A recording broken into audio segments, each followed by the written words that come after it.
नमस्कार मैत्रिणींनो, स्वागत आहे तुमचं माझ्या चॅनलवरती। आज मी तुम्हाला हरतालिकेची कथा सांगणार आहे। श्री शंकराने माता पार्वतीला सांगितलेली कैलास पर्वतावर। चला तर मग आज मी तुम्हाला ही कथा सांगते। व्हिडिओ शेवटपर्यंत ऐका। व्हिडिओ आवडला तर व्हिडिओला लाईक करा, शेअर करा। ज्यांनी सबस्क्राईब केलं नाही त्यांनी माझ्या चॅनलला सबस्क्राईब करा। चला तर मग कथेला सुरुवात करूया। एके दिवशी शंकर पार्वती कैलास पर्वतावर बसली होती। पार्वतीने शंकराला विचारलं, महाराज, सर्व व्रतात चांगलं व्रत कोणते? श्रम थोडे आणि फळ पुष्कळ असं एखादं व्रत असलं तर मला सांगा, आणि मी कोणत्या पुण्याईने आपल्या पदरी पडले तेही मला सांगा। तेव्हा शंकर म्हणाले, जसा नक्षत्रात चंद्रश्रेष्ठ, ग्रहात सूर्यश्रेष्ठ, 4 वर्णात ब्राह्मण श्रेष्ठ, देवात विष्णू श्रेष्ठ, नद्यात गंगा श्रेष्ठ, त्याप्रमाणेच हरतालिका हे व्रत सर्वात श्रेष्ठ आहे। ते तुला सांगतो। तेच तू पूर्वजन्मी हिमालय पर्वतावर केलंस आणि त्याचं पुण्यानं तू मला प्राप्त झालीस। ते ऐक।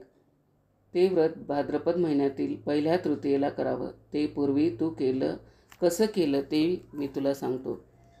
तू लहानपणी मी तुला प्राप्त व्हावं म्हणून मोठं तप केलंस। 64 वर्ष तर झाडाची पानं पिकलेली खाल्लीस। थंडी, पाऊस, ऊन किती तरी तू तिन्ही दुःख सहन केलेस। हे तुझे श्रम पाहून तुझ्या बापाला फार दुःख झालं व अशी कन्या कोणाला द्यावी अशी त्याला चिंता पडली। इतक्यात तिथे नारद मुनी आले। हिमालयाने त्यांची पूजा केली व येण्याचं कारण विचारलं। तेव्हा नारद म्हणाले, तुझी कन्या उपर झाली आहे, ती विष्णूला द्यावी। तो तिच्यासाठी योग्य वर आहे। त्यांनीच मला तुझ्याकडे मागणी करण्यास पाठवले आहे, म्हणून मी इथे आलो आहे। हिमालयाला मोठा आनंद झाला।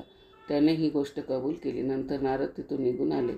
त्यांना ते हकीकत कळविली व आपण निघून दुसरीकडे गेले। नारद गेल्यावर तुझ्या बापाने ही गोष्ट तुला सांगितली। ती गोष्ट तुला रुचली नाही, तू रागवलीस। असं पाहून तुझ्या सखीने रागवण्याचं कारण विचारलं। तेव्हा तू सांगितलंस, महादेवा वाचून मला दुसरा कोणी पती करणे नाही असा माझा निश्चय आहे। असं असून माझ्या बापानं मला विष्णूला देण्याचं कबूल केलं आहे। याला काय उपाय करावा? मग तुझ्या सखीने एक घोर अरण्यात नेलं। तिथे गेल्यावर एक नदी दृष्टीस पडली। जवळच एक गुहा आढळली। त्या गुहेत जाऊन तो उपवास केलास। तिथे माझं शिवलिंग पार्वतीसह स्थापित केलंस। त्याची पूजा केलीस। तो दिवस भाद्रपद शुद्ध तृतीयेचा होता। रात्री जागरण केलंस। त्या पुण्यानं इथलं माझं आसन हललं। नंतर मी तिथं आलो, तुला दर्शन दिलं आणि वर मागण्यास सांगितलं। तू म्हणाली, माझे पती तुम्ही व्हावे, याशिवाय मला दुसरी इच्छा नाही। नंतर ती गोष्ट मी मान्य केली। मी गुप्त झालो। पुढे दुसऱ्या दिवशी ती व्रतपूजा विसर्जन केलीस। मैत्रिणीसह त्यांचं पारणं केलंस। इतक्यात तुझा बाप तिथं आला। त्यानं तुला इकडे पळून येण्याचं कारण विचारलं। मग तू सर्व हकीकत सांगितलीस। पुढे त्यानं तुला मला देण्याचं कबूल केलं। तुला घेऊन घरी गेला आणि काही दिवसांनी चांगला मुहूर्त पाहून आपण मला अर्पण केलं। अशी या व्रतानं तुझी इच्छा पूर्ण झाली। याला हरतालिका व्रत असे म्हणतात।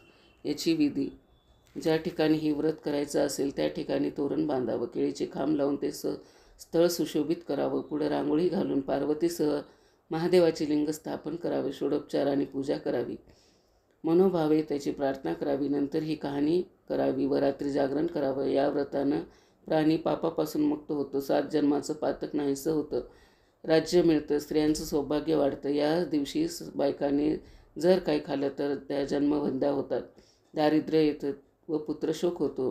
कहाणी ऐकल्यावर सुवासिनींना यथाशक्ती वाण द्यावं। दुसऱ्या दिवशी उत्तर पूजा करावी आणि व्रताचं विसर्जन करावं। ही 60 उत्तराची कहाणी। 5 उत्तराळी, देवा ब्राह्मणाच्या द्वारी, गाई गोट्या पिंपळाच्या पारी, सफळ संपूर्ण। कसा वाटला माझा व्हिडिओ कमेंट करून नक्की सांगा। शेवटपर्यंत माझा व्हिडिओ ऐकलात त्याबद्दल आपल्या सर्वांचे मनापासून आभार। हरतालिकेच्या तुम्हा सर्वांना खूप खूप शुभेच्छा। हर हर महादेव, पार्वतेश्वर।